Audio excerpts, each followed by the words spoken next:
Well, welcome to Together Thursdays with Tom Carr and myself, Harry Riggs, and Lisa Gustafson is here with us, and so we're happy to have all of you here. We're going to be talking with Tom Carr about his work with spiritual direction, which is always an interesting topic for me. I think it is almost like having a personal pastor, maybe. I don't know if you would kind of describe that, but let's talk a little bit about that, Tom. So sure.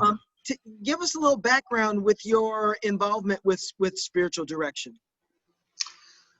Well, I first started seeing a spiritual director in 2006 on a recommendation of a friend, and I have seen the same spiritual director ever since then, because spiritual direction, or what is being called many times now as spiritual companionship, is really one person walking with another person or a group of people in the process of paying attention to the movement of God in one's life as you grow in intimacy with God. It acknowledges the presence of, we could call it the sacred mystery of God around and in and through everything. And so it recognizes that God is constantly at work deep within each person in all life, but each person, whether we recognize that or not.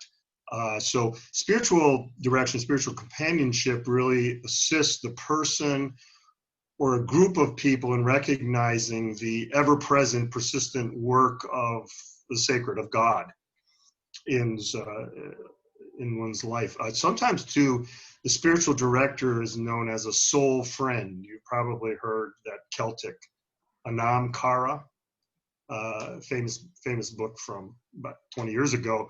It's really a companion who walks alongside of another person on his or her journey, recognizing the movement of God or the divine in one's life. And so it's really paying. Both my kids have been calling, one in Michigan and the other in Washington D.C. But it's walking alongside in companionship with another person, and asking the questions that might be arise at the moment, but always recognizing that the real spiritual director is God. Yeah, right.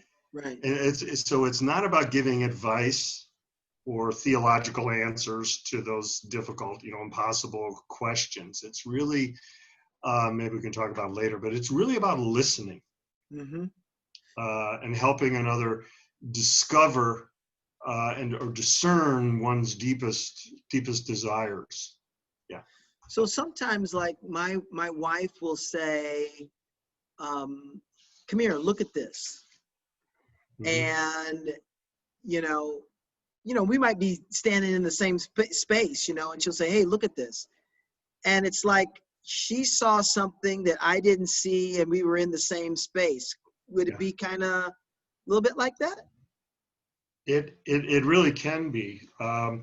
When you're with another person, or even group of people, sometimes, and in fact, I was with a directee this morning, and he was talking and saying things, and I'm just listening, and every once in a while something comes, and so when they're finished with that, sometimes I'll just raise something, well, you said that sometimes when you're outside, you feel a presence and awe and wonder, and they don't even remember saying that, or they didn't see that in there. And so that is what, at least partly of what my understanding of direction is about.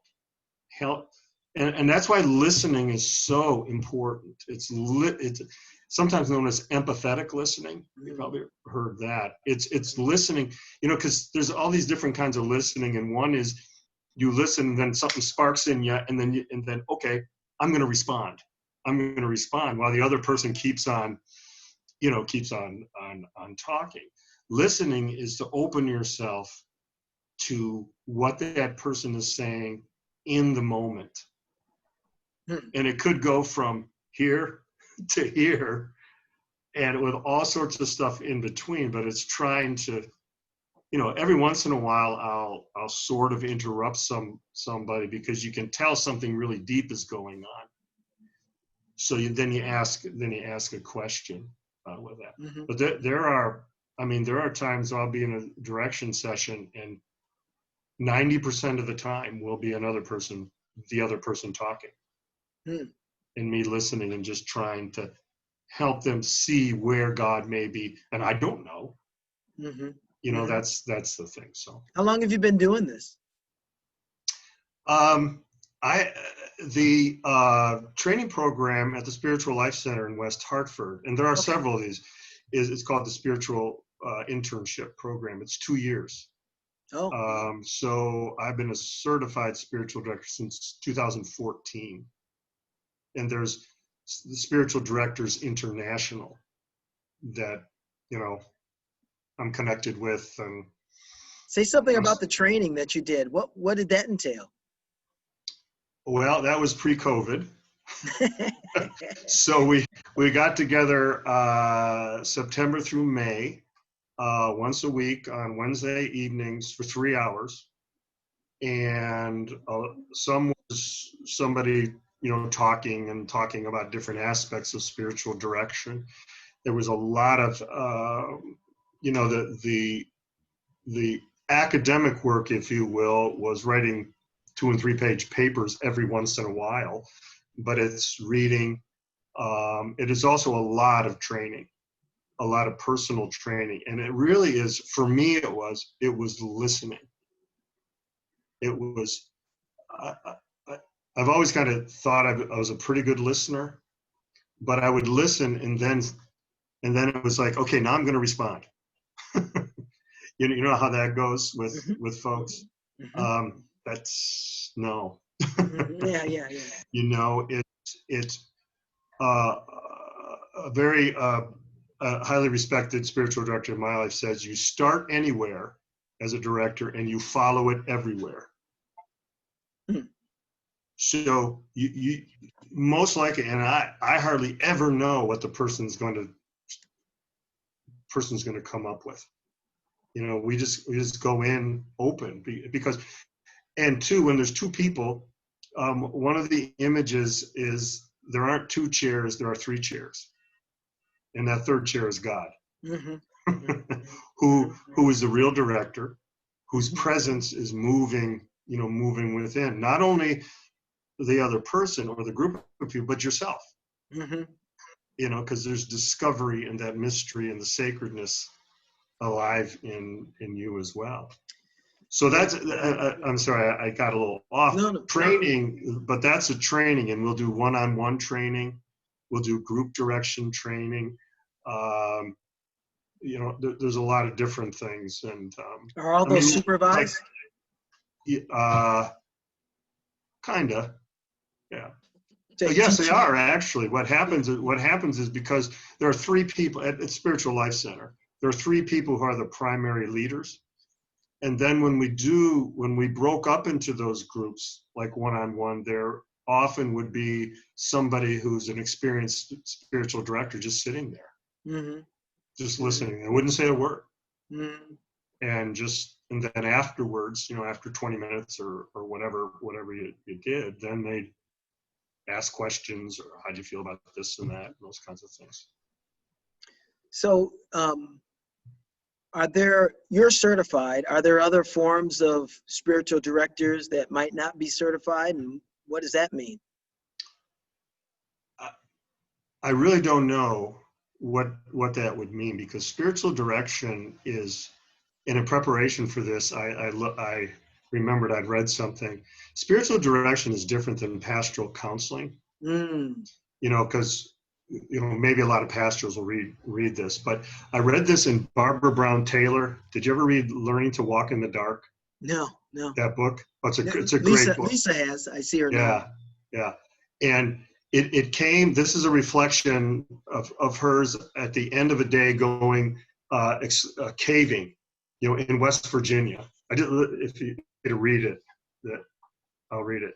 Okay. When it is time to go, I follow Rockwell and Marion back out of the cave again, thinking about what good guides they are. They kept me safe while letting me practice courage. They pointed me in the right direction without telling me what to see. Though they have been here many times before, they let me explore my own cave. Maybe that is the difference between pastoral counselors and spiritual directors. We go to counseling when we want help getting out of caves. We go to directors when we are ready to be led farther in. I hope I can remember that the next time someone comes to me with a cave problem. The way out is the way in. Wow. Wow. That's and, good. And that, well, I don't remember when I read that, but that difference changed how, and it started in 2012 when actually it started earlier than that when I started seeing a spiritual director. It changed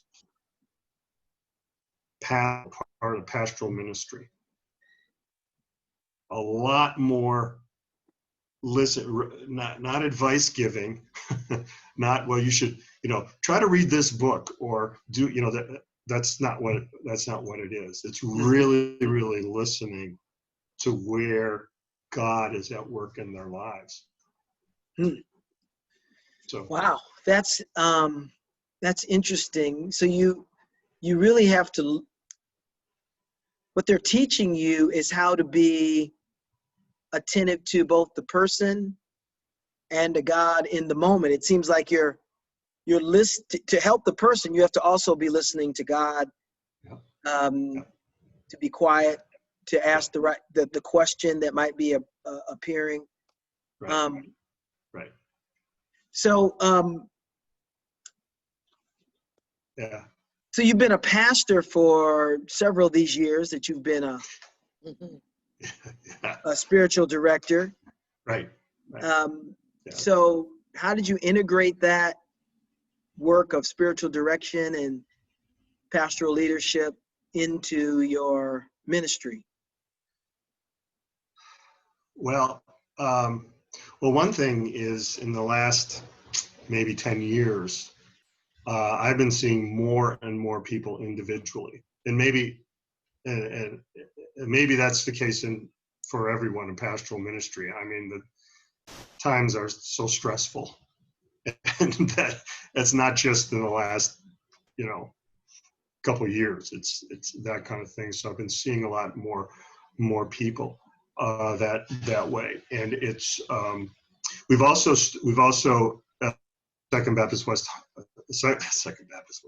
Second Baptist in Suffield. We had 2 group spiritual directions for about 2 years, and now we just have one. One just, after about a year and a half, just kind of faded, which that happens. Yeah. I mean, that's fine. But we've had one going now for, 5, maybe 6 years, where there were 5, and now there's 4. 4 people are there once a month, and they come to share whatever is going on in their lives. And again, not to get advice, it's to get support. I mean, there's no doubt about that, because everything is very confidential. But it's about it's about being really listened to, which doesn't happen often in churches. That doesn't happen. Right. So that's how it's really changed my ministry. And we talk about really listening to one another. That was going to be, and I was supposed to be on sabbatical when COVID hit. That was going to be the theme. It's going to be empathetic listening for both the congregation and for me, and to do various kinds of things to deepen our understanding and practice of that. So it's been listening also to individuals, but also to the whole congregation, what is said and what's not said, and where are where's God moving in the life of a congregation where the congregation doesn't even see it? You know? And one thing is, you can ask that question, but sometimes your ego is in the way. You know, oh, this is what we need. And then you ask, really? You know, is that really what's happening? And then listening, and particularly being in the moment. Because you ask about, you said something, Harry, about the you got to listen to both God and the other person. I have found is when you're really, really, really there, when you bring your whole self, then you can do that simultaneously. It becomes merged as one thing, the one listening. Wow. Yes. Wow. Yes. And then when I get distracted, and any spiritual director that tells you that he or she doesn't get distracted, they're lying. But anyway, what I do, and this is a classmate of mine, an internship classmate of mine, said that she does, is when you start getting distracted, well, I do this now often, is I curl up my toes in my shoes. And it calls me back to remind me that God is here in this moment and I need to be present. So there are little things that, and I'm sure other people use other things. Well, I don't know, but what you're describing sounds very Trinitarian. So it's you, God, and the other person. You know, when you're really in sync, that it becomes one listening. You know, I mean, that just sounds really, Trinitarian in terms of the multiple presences gathered, and yet there's one listening, right? I don't know if that makes any sense, but to me, it's like there's a mystery happening there that you're privileged to be a part of, right? Oh, absolutely. Absolutely. 90% of the time after a spiritual direction session, I feel just privileged. Yeah. That was exact what this morning is an example from this person. It just was like, wow. Yeah. Wow. Yeah. I can only imagine. Yeah. So, but sometimes you leave and you go, what the heck was that? and it's not just, and mostly it's me. It's like, where were you, Tom? Yeah, right. I mean, we're human. Yeah, right, exactly. And so that, and that's why it's a companionship. Sometimes when you're friends or family or whatever, I mean, you ain't in sync. Yeah. And sometimes that's the way it is. Yeah. Yeah. So, here's a question that's kind of been gnawing at me. Thanks, Lisa, for sending us those several questions just now. My question is, so how has it's two questions maybe. How has COVID affected your practice of spiritual direction with people? What's different now? And two, the second question is, what are you sensing is happening? What's God up to? Are you getting, as you meet with different people, are you finding some themes that are happening, or being keep reverberating, from different people but similar type themes? So those are my two questions. Yeah.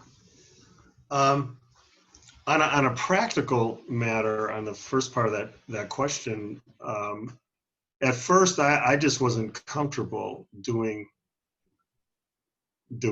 Zoom sessions. So the first month, we skipped a month. I see seven different people, and meet about once a month. Some people I meet twice a month. But we started doing Zoom, and what's the other way? Skype. So and that is not the same. it's not the same because there's an energy. There is an energy, person to person. But it's better than nothing, and it can be very good. So, for instance, a person I saw this morning, we've done 5 sessions. I've never met him. Mm-hmm. Mm-hmm. The Spiritual Life Center, put us into contact and that kind of thing. So this morning he was saying, I was thinking I can't wait till this COVID gets over, then you and I could really meet and then we could talk. But so we've been doing it that way. The group direction that I was talking about with our church, we have been meeting. Again, we skipped a month, but we've been meeting via Zoom once a month. And there's a different dynamic. One-on-one, you feel a little closer to the person, but when there's 5 people on Zoom, it's better than nothing, but it's not quite. Yeah. It's not quite the same. Yeah. I think for what God's up to, I will give you. I will give you my impressions from meeting with individuals. I'm not going to give you my theological take on this, unless you want me to. I mean, then Lisa can jump in and she can do that. But what is happening in people's life? Oh, by the way, and then there's this. I meet with 3 different people from the church, and we have a memorial garden, so we're able to social distance and meet face to face in the church. And that's pretty good until the lawnmower guy starts coming around and starts cutting the lawn. Did you just hear that siren that came by? Yeah, I did. But what I find is during this is that it is really taxing on people. It is sucking a lot of soul out of folks. I mean, it is me. I mean, I'll be honest. It is. Of course, Tuesday night was like, are you kidding me? I wish I would have forgot that was going on. That debate was going on. But at the same time, many people are finding both that really draining, and at the same time, something new is growing within them. And these are the folks that I think that are really intentionally attentive to the Spirit, and Spirit is moving today. I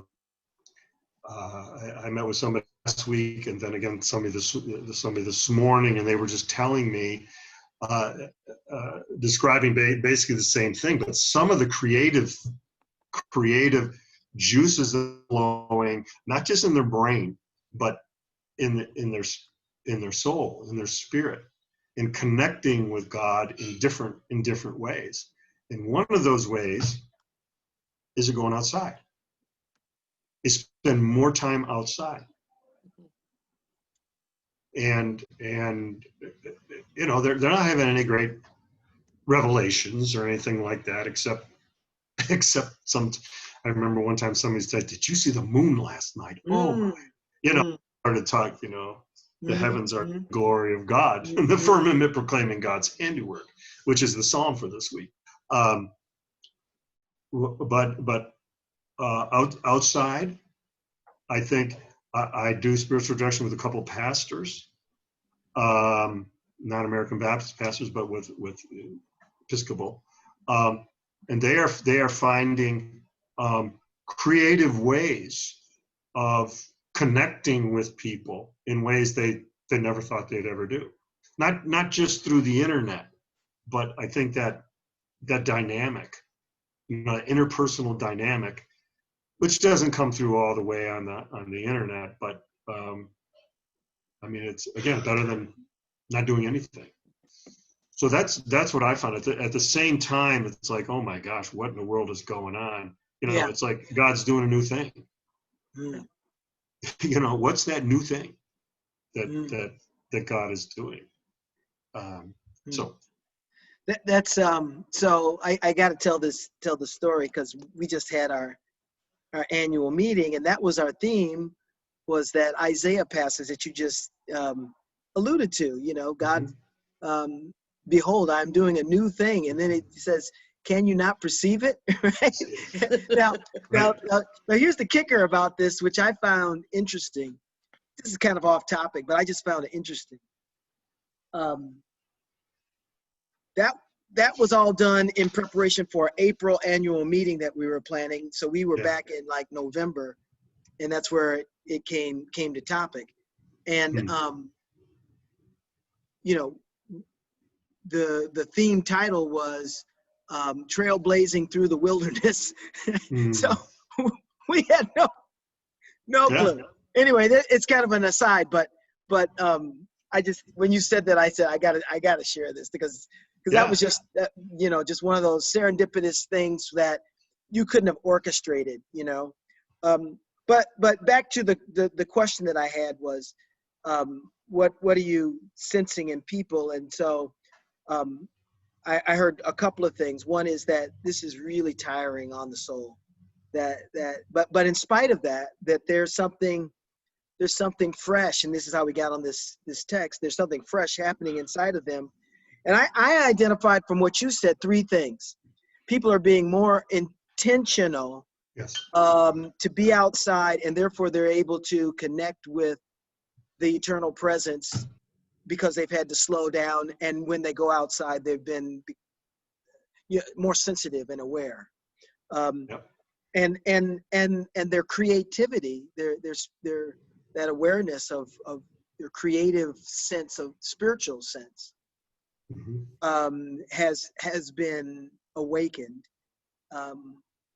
So the second thing that kind of got caught in in that first one was the attentiveness, being outside and being attentive. But yeah, so that's interesting.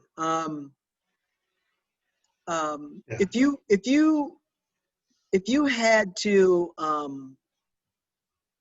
you had to share with someone, either based upon what you're seeing in other people or your own theological, disposition, what would you want people to take away from this moment that we probably, let's hope, we will never live through again, right? Us, our kids or our grandkids. We don't want anybody to live through this again, because this is just flat out beyond, explanation, so. But what, I mean, and I think that's my last question I'm going to ask you, and then maybe Lisa has a question. So if you have one, Lisa, I'm going to toss the ball back over to you after Tom tries to answer this question. I think the psalm that reads a couple times, for God alone my soul waits in silence. Silence is a practice, and it's a surrender. It's a surrender of the ego, and we need ego. We have to have egos, or we can't exist. So I'm not demonizing ego at all, but it's a surrender of the ego to God. And it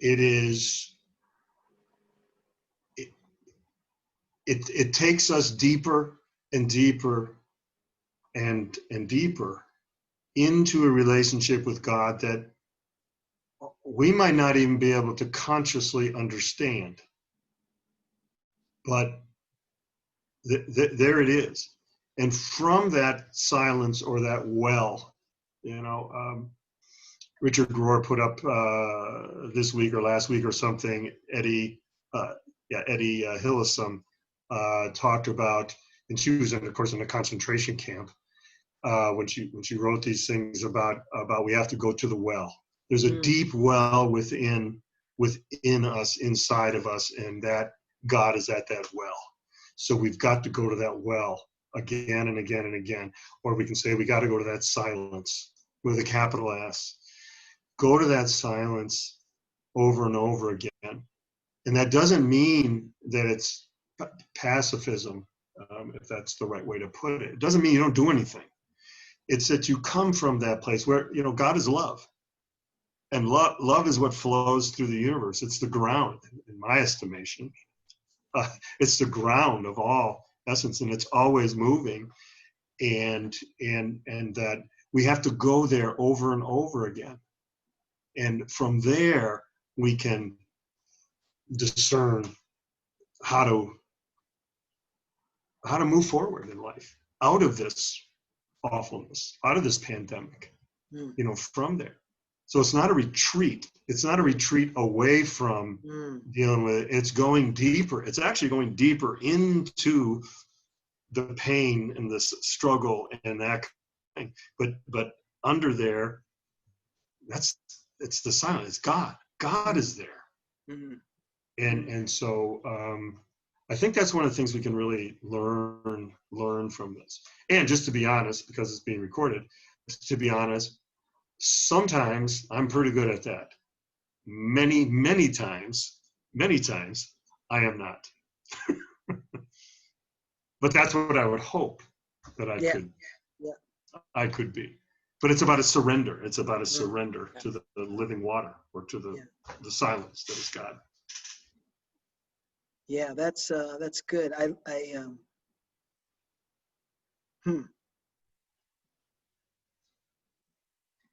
Yeah, I think I want you to say just a little bit more about this silence, because someone could, and you tried to steer us away from that pacifism or doing nothing, or being a you didn't say this, but being a doormat. That's Right. not what this silence is. No. Can say a little bit more, just so that we can try to wrap our head around it, and then tell us where some good reading material might be on the silence that you might recommend. That might help us add to what you're describing. And again, I do want to let Lisa get in a question or two that she might personally have for you, Tom. But I thought I'd ask that because that's so misconstrued, the silence. Right. Well, the silence is, I always use it with a capital S. The silence is a surrender to God. And in a way, that's the deepest form of prayer. It is not about, there's nothing wrong with asking God for things and petitionary prayer and thanksgiving and that kind of thing. But it is about at least attempting to put yourself in a place in which you are just there. You are, and each one of us is created in the image and likeness of God. I mean, and each one of us has that breath, that the ruach, the breath, the wind, the spirit that is within. And so there's that intimacy. The silence is the deepest intimacy we can have with God, I think, this side of when we breathe our last. That real intimacy. And it doesn't mean, you can do it in if you're doing meditation or something like that, but it can be when you're out for a walk in the woods or on a city street. Sometimes I experience that, by rivers. Maybe not the Still River, but it could be. It could be when you're just there, when you are fully present there. And it's a return. There's the Benedictine the Weston Priory up in Vermont, in Western Vermont. It's a Benedictine monastery. They sing and chant for their prayer, for the most part, 5 times a day. And I have a CD of theirs. It's called Return to the Source. Hmm. And what that the purpose of that is that again and again and again we return to the source. We return home, to silence. We return to the well. We return to God. And it's a constant again and again and again, which then moves you out to do active love. Mm-hmm. Active love. Mm-hmm. Because I find, that I'm engaged in environmental work, being with a lot of activists, and a lot of activists upset, angry, frustrated, burned out, so on and so forth. And and one of the reasons I think is because there is no retreat. There's no coming back into themselves, silence, for meditation, for themselves. And Thomas Merton calls it one of the great activists, is when activists continue to be active.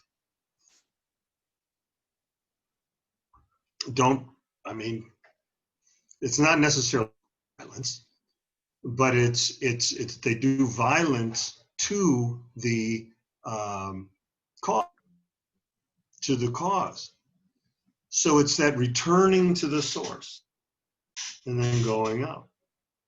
Jesus says, "Come to me, all you who are heavy laden and burdened, and I will give you rest." Just go into all the world. It's that come and go, that in and out. That motion you were making and the description is breath. Yeah. Absolutely. Lisa, let me open it up to you. You've given us some questions written out, and then you might have some things that you bring today that you're curious about with regard to spiritual direction that you want to ask Tom. We have a few minutes, so yeah. My questions, you asked my questions about training and how, and you've gone way beyond. I feel like I've had a spiritual direction in a way. It's kind of a reverse flip thing, but listening, being able to sit and quietly listen to the two of you have this dialogue has been really very helpful and meaningful to me, because my October piece, my little piece in the newsletter, which I'm working on, is based on Isaiah 43. Here I'm doing this new thing because I'm trying to move a congregation that is older and pulling back in a way, and physically, because a lot of them can't do what they used to be able to do, and we're down to the same group of people doing, and one of the women who is one of the key doers has said several times, and nobody has followed up on it with her. When she drops it out there, she throws it out the car window like she's driving by. And she says, I'm about to retire. Maybe it's time for me to go. I'm done with this. I can't do this anymore. And nobody says anything because nobody wants to acknowledge it, because maybe she'll go. And I'm thinking, well, maybe it would be a good thing if she goes. Oh, please don't.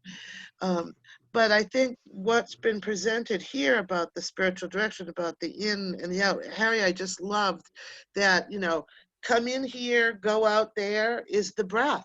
Is the breath. And that's the breath of God coming in and out through us. And so I just can't imagine learning how to be silent, but that's okay. That's something I have to work on. I'm a chatterbox. Well, my mother, I was thinking about her yesterday. Yesterday was my birthday, and I feel very close to my mother, obviously, on my birthday. And we were having this little conversation, and she reminded me about, she used to call me her chatterbox. You're in my chatterbox. If I ever don't know where you are, I just look around who you're sitting talking to, you know. And so that's the one thing, but that's a very valuable thing about listening. I've been involved with meditation for years and got introduced seriously to it in seminary, and I struggle with it because you're by yourself. And once I've had some spiritual directors and life coaches, and work with one now, and he does a lot of listening, and when we're done I feel sometimes better, sometimes not, because I want him to tell me what to do. But that's the thing. And the one question I started to write it in the chat, and then I thought maybe I'd have a chance. So here's my question to you, Tom. You've done a lot of this work, and you talked about the connection that people in this time of COVID, people are looking for the connection and are going deeper and somewhat. And I'm thinking that over time, and especially now, are the people who are seeking connection, are they people who already have a connection? It may not be the deep connection, but are the seekers and the people who are growing people who have grown in the past? They're on that path, and maybe it's intermittent, like, oh, I need a little refresher course, and they run in and out. But have you been finding that it's opened up people who aren't so actively seeking connection to do this new thing? Do you understand my question? I'm not sure. Yeah, I think so. I in most that I do, these are people who are active seekers. They come to spiritual direction because they want to go deeper in their relationship and themselves. What I've found, I have two people that if anybody listened in on the conversation, that's not spiritual direction. It's an alternative. But these are that in the process, and meet them for 4 years or so, are going deeper, but they still probably wouldn't be seeking, if you know what I mean. Yeah. So, and I find, in the church, in the way we can keep in touch with people during COVID, we have some people that are beginning to see things differently. They looked at thing he was staying with he and his wife. They see the same thing, and they see something. That there are those people that are beginning to see things differently, and then there are those who do not. That they're just, COVID gets over, so you can get back to the way everything was. Yeah. And whether that's economically or financially or whatever, ever it can happen. And it's not going to happen spiritually either. I don't think so. This is too big of a crisis. And then, of course, with the institutional racism that is just kind of coming up too. It's going to change everything. I mean, this time, I'm hoping for the better. I don't know if it is, but it's going to change. It's going to change. So. Yeah, so you got. I mean, my experience with folks is it's both and. Yeah. Well, when I was working with my students in school, we talked about we was United States history and social change and stuff that was in our curriculum. And one of the things that we kept talking about was back in 1830, which, because we were doing our works around sort of circumvented Sturbridge Village and the life and the history they present. But in 1830, 1840, people were leaving New England and going west, never to see their families again. But there were those who went, the exciting, and the kids were, loved those stories of adventure and covered wagons. And I said, yeah, but let's not forget there were those who didn't go. There were those who stayed and didn't want to go, that they thought it was fine here. When my home church, when we were planning a trip in 1974, about the Baptist World Alliance Youth Congress was held in Portland, Oregon that year. It was the first time it had ever been held in the United States. And so we wanted to go, and our youth pastor took us for 6 weeks on a trip across the United States, stopping at all kinds of places. And when it was first proposed, the people in my home church, wonderful, liberal, expansive people said, well, why do you have to go out there? Isn't there something you could do locally? Why do you need to go see the West Coast? What's out there? Nothing that we don't have here. And I've sort of thought about that a lot. I mean, I've served New England churches all my life, and that's the way they think sometimes. Why do we have to go? We're here. And but anyway, that's just sort of that. There's always going to be people in if you look historically, there's always going to be the people who stay here. We closed our sanctuary and we opened it up, and we've roped off some of the pews for social distancing. And where do people sit now that we've opened up the sanctuary more? Where they always have sat. Yeah. And they couldn't wait to get back there. When are we going to get to sit in our places? I go, what are you, glued over there? But, my home church, our family has a place where we sit. I sit there when I go back and spend the day there. Yeah. So, Yeah. Well, I think the connection I want to make, I don't know if this is a good one, but it's interesting, how we are homeostatic in our desire to be at the same place, that we tend to go back to the same thing. Even in John's gospel, where after Jesus was crucified and it was the in-between time, Peter said, you know what? This is all done. I'm going back fishing.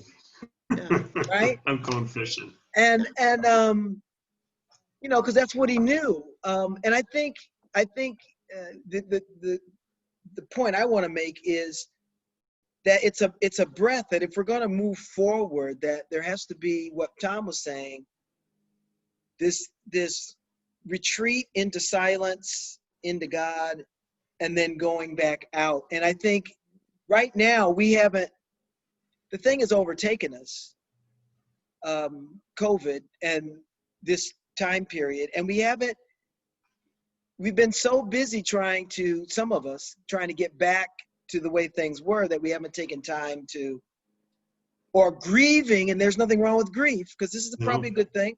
Yeah. Grieving what we don't have anymore, and so we haven't gone inward to. Yeah. So I want to say, to close out our time, you were going to say something, Tom? Go ahead. Looked like you were getting ready to say something. No. Okay. Well, no, actually, just one really quick one. Yeah. Template of life is really, I think, critical for folks that really want to do a spiritual direction. Walter Burghardt, the late Roman Catholic priest, writer, and that said, template is a long, loving look at the real. It is taking time to look at what's real. And I don't know if he uses, when I have a capital R, a long, loving look at what God is doing right now. Yeah. Right now. Right. And where it seems pointing us to as well. So.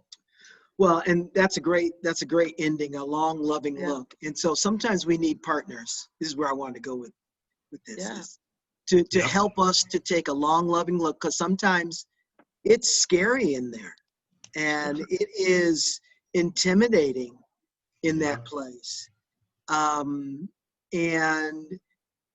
before you can get to the place of peace, there are a lot of voices and, memories that you come across getting into that deep place. And so a spiritual director might be helpful to some. And are you taking clients, Tom? What is your, if someone wanted to do spiritual direction either with you or with someone else, where would you send them? Well, in Connecticut, probably spiritual life in West Hartford. And what was it called again? Spiritual what? The Spiritual Life Center. Yeah, and go on their website because like a lot of things, it's pretty much closed down, but they're doing a ton of different programs and projects. They can also go to the Spiritual National. Say it again. Spiritual Directors International, SDI. SDI, but locally, that's it. There's other training places. There's a couple places in Boston. There's I think it's called the Shalem Center in Washington D.C. And there are several other ones. The programs for internships have just started in the places that I know of. Some of them are going, they're all virtual. And others, like the Spiritual Life Center, they're doing, the first year is going to be all virtual, and then hopefully they can second year. But if you don't have a spiritual director, I would contact those folks. So they can contact me as well, right at the moment. In a couple months, it will be much better for me to take on more companions, because I see about 7 people a month, and as a pastor of a church, that's a lot. Yeah. So if someone wanted to get in touch with you, how would you want them to do that? I'm probably the last person, maybe second to the last person in the world that has AOL for email. But I could just when are you going to go to? Anyway, it's psbcar@aol.com. So psbcarr@aol.com. Okay, yeah. Good. Well, good. Thanks, Tom. I appreciate you doing this today. Yeah. Thanks for joining, Lisa. You helped make the time together, fruitful. And well, thanks. Wonderful. Some of the conversation before we started recording was great about the Still River and your place. So, well, I want to thank Tom too, because I have for several years gone back and forth with going into training and thinking about it, and so this was very helpful for my discernment. Good. Cool. Excellent. Well, this has been Together Thursdays, and with Tom Carr and Lisa Gustafson. God bless you both, and we'll see you around. All right. All right. Have a great day. Have a great day. Bye. Bye. Bye-bye.